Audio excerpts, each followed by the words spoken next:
I am 170 pounds and I don't feel too good for it.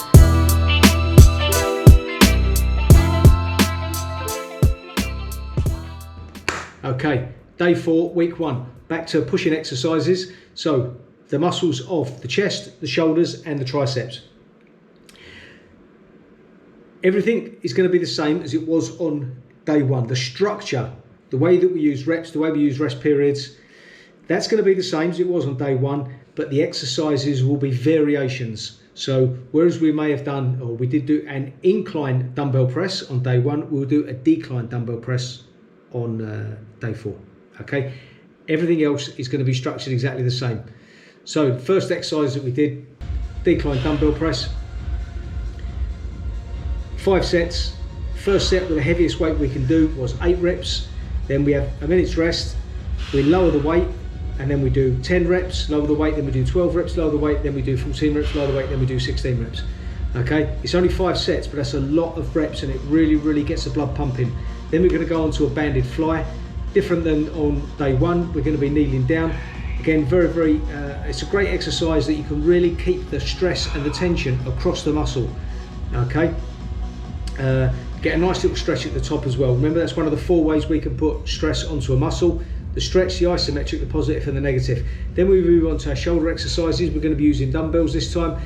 Slightly less weight than before because we need to stabilize those dumbbells as opposed to having a barbell.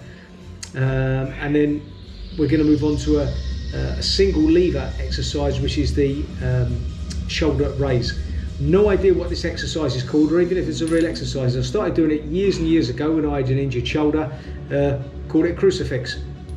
Apparently Jesus used to do them all the time because he loved the isometric holds as well, just as well as it turned out. Then we moved on to triceps. Close grip tricep press, great exercise for the triceps. Good compound movement using the joints of the elbow and the shoulder.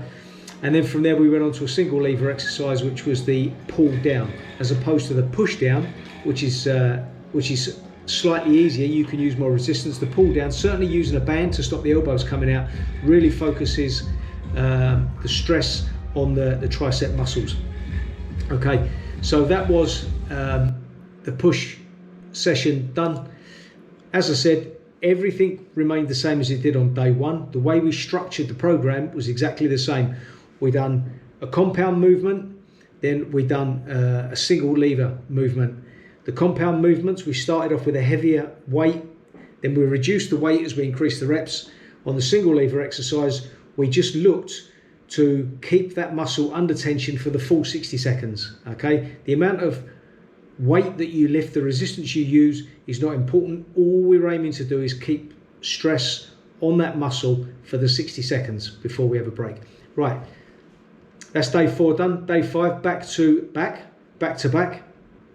Again, it'll be exactly the same as today in that the structure will be the same, but the exercises will be different.